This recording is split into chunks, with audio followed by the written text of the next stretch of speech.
Oke, selamat jumpa kembali di channelnya Tutor. Bagaimana kabar daripada sobat-sobatku sekalian, para YouTuber, baik itu pemula maupun YouTuber-YouTuber yang sudah senior. Kali ini saya akan membahas di konten kali ini adalah tentang konten menyesatkan. Di dalam YouTube sendiri ada beberapa istilah yang kita kenal ya. Ada itu CR atau copyright, kemudian ada itu reupload, ada itu dismonetisasi, kemudian ada itu istilah invalid traffic, dan ada berbagai macam istilah lainnya, termasuk salah satu di dalamnya adalah tentang konten menyesatkan. Nah, bagaimana dampak yang akan terjadi jika channel kita terkena konten menyesatkan? Dan kalau sudah terkena konten menyesatkan, bagaimana solusinya agar kita bisa memperbaiki konten-konten kita tersebut sehingga tidak terpengaruh kepada channel kita? Kita akan membahasnya pada kesempatan kali ini. Nah, apa itu konten menyesatkan dalam YouTube? Saya memberi sebuah arti berdasarkan dari sumber-sumber yang saya peroleh, begitu pula juga dari pengalaman saya di dalam ber-YouTube, termasuk salah satu channel saya pernah terkena konten menyesatkan.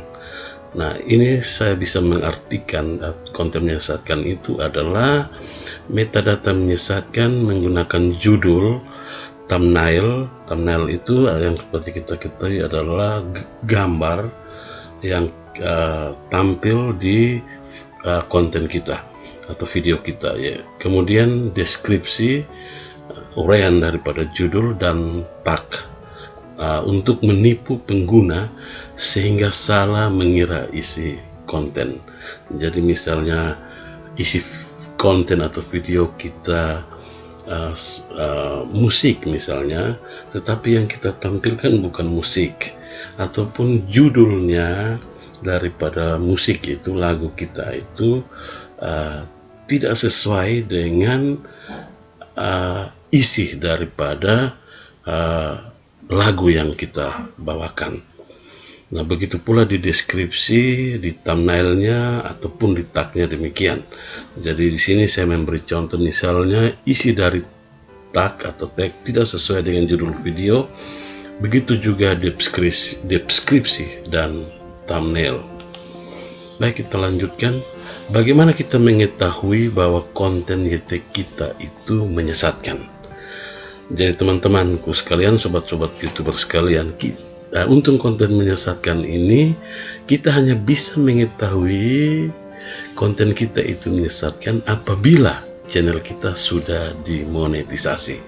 Jadi kalau teman-teman belum monetisasi, ketika teman-teman mengupload video itu tidak akan kelihatan bahwa apa itu menyesatkan atau tidak kalau belum dimonetisasi. Karena ketika kita monetisasi, baru YT akan menyampaikan kepada kita bahwa konten itu menyesatkan, dan akan disampaikan oleh YouTube melalui pemberitahuan di analytics bagian monetisasi yang ada gambar dolarnya, dan kita juga bisa menerima pemberitahuan itu melalui email kita. Nah, jika channel kita belum monetisasi, maka hal itu belum kita ketahui. Saat mengupload video pun kita juga tidak mengetahui apa konten kita itu menyesatkan atau tidak.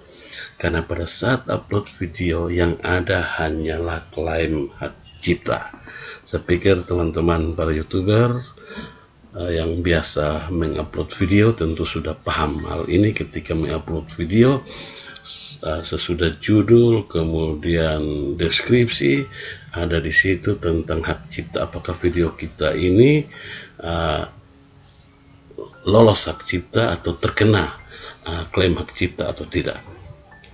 Nah, ini yang saya bilang tadi, kita mengetahuinya pada saat channel kita itu terkena atau sudah dimonetisasi. Nanti pemberitahuannya seperti ini. Ini di sini konten menyesatkan. Konten yang dimaksudkan untuk menipu atau menyesatkan orang lain, misalnya dengan tidak menyertakan informasi yang relevan atau menyampaikan janji yang berlebihan. Jadi ini channel yang punya saya yang sudah dimonetisasi harus terdismon atau hilang iklan-iklan dari semua tayangan saya gara-gara ada konten video yang menyesatkan. Oke, kita lanjut. Nah, sekarang kita bicara soal dampaknya ya. Tadi saya sudah sampaikan di awal. Yang pertama adalah channel YT kita akan didismonetisasi atau tidak keluar iklan di semua tayangan video kita. Jadi ketika kita mengalami namanya konten menyesatkan, secara otomatis ketika kita menerima pemberitahuan, semua tayangan iklan yang merupakan sumber pendapatan kita di YouTube itu tidak akan tampil lagi. Nah, yang kedua ini dia YouTube sendiri masih memberikan kepada kita untuk memperbaiki isi atau judul atau deskripsi atau thumbnail atau tag kita, dan kita diberi waktu selama 30 hari setelah kita menerima pemberitahuan. Nanti akan ditampilkan tanggal berapa waktu yang akan diberikan untuk kita dapat melakukan pengajuan ulang. Jadi kita akan diberi waktu selama 30 hari setelah pemberitahuan oleh YT untuk memperbaiki semua isi dari konten-konten kita, baik itu judul, deskripsi, thumbnail, atau tag video.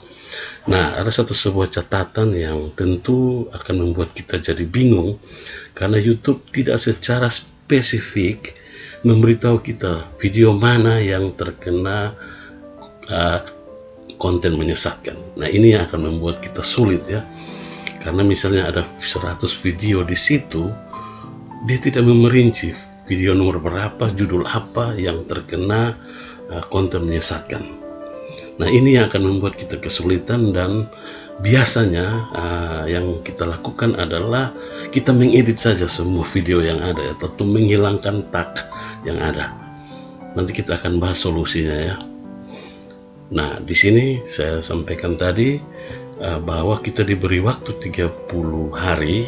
Nah, ini ada di sini poin nomor 2. Di sini edit channel Anda, lalu ajukan permohonan monetisasi kembali.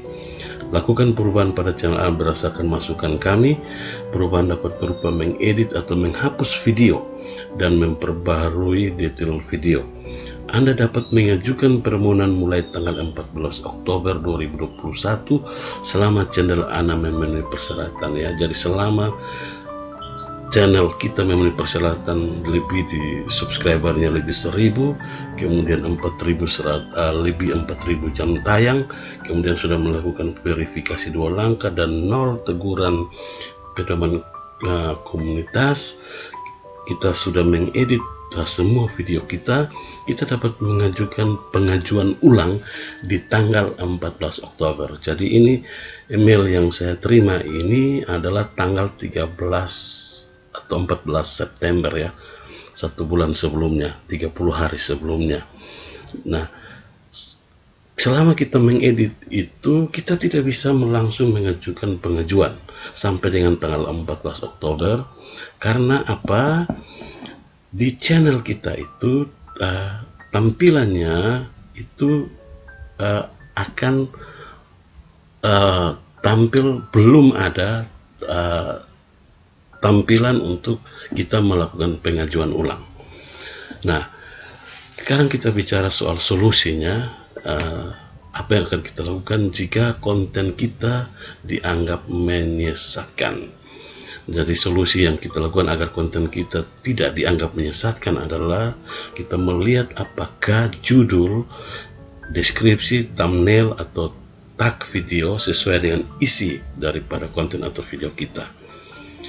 Yang kedua, jika kita menemukannya dengan ketidaksesuaian, maka segeralah lakukan perbaikan dengan menyesuaikan judul dan isi konten. Deskripsinya kita sesuaikan, tagnya kita sesuaikan. Nah, pengalaman saya kemarin yang saya coba bagikan kepada teman-teman yang saya alami, di tagnya itu saya menghapus semua atau meniadakan tagnya. Saya sudah memperbaiki deskripsinya. Di tag video itu saya kosongkan. Ada juga teman-teman yang menyarankan kalau bisa di dalam membuat tag video jangan lebih dari 2 kalimat. Jadi itu pun juga saya lakukan. Nah, setelah saya melakukan berbagai macam perbaikan itu, seperti tadi yang saya sampaikan, saya belum bisa mengajukan karena belum di tanggal 14 Oktober. Nah, nanti di tanggal selama periode 13 atau 14 September sampai 14 Oktober di monetisasi kita akan masih tampil seperti ini. Belum ada tampilan untuk kita melakukan pengajuan ulang. Nah, nanti pada tanggal 14 Oktober atau di atas tanggal 14 Oktober, saya sengaja melebihkan 1 hari, baru kita diberi kesempatan untuk melakukan pengajuan ulang. Dan nanti ada di situ, kita klik di situ, kemudian akan muncul seperti ini, pengajuan ulang Anda sedang ditinjau. Nah, biasanya yang terjadi itu dia akan mengirimkan kepada kita itu melalui email, biasanya dalam waktu 1 bulan, tetapi yang saya punya itu ketika saya mengajukan 15 Oktober, tanggal 16 Oktober saya sudah langsung dijawab. Channel saya ternyata setelah saya melakukan perbaikan sudah dapat diterima kembali dan bergabung kembali ke program partner YouTube, dan iklan sudah bisa tampil kembali. Nah, ini yang bisa saya sampaikan kepada teman-teman kali ini. Jadi ini sudah aktif kembali ya, iklan sudah muncul kembali. Nah, pada kesempatan ini saya sudah menyampaikan tentang apa itu konten menyesatkan kepada teman-temanku sekalian. Mudah-mudahan informasi ini bisa bermanfaat bagi teman-teman, sobat-sobatku sekalian di dalam mengelola channel YouTube teman-teman sekalian. Hindarilah sesuatu konten yang menipu atau yang menyesatkan dengan membuat perbedaan antara isi video dengan judul, deskripsi, thumbnail, dan tag video, sehingga kita tidak terkena dampak dari konten menyesatkan. Sampai jumpa di video-video saya selanjutnya. Jangan lupa like, subscribe channel ini, dan memberikan komentar kepada saya dalam rangka perbaikan-perbaikan untuk konten saya selanjutnya. Terima kasih banyak.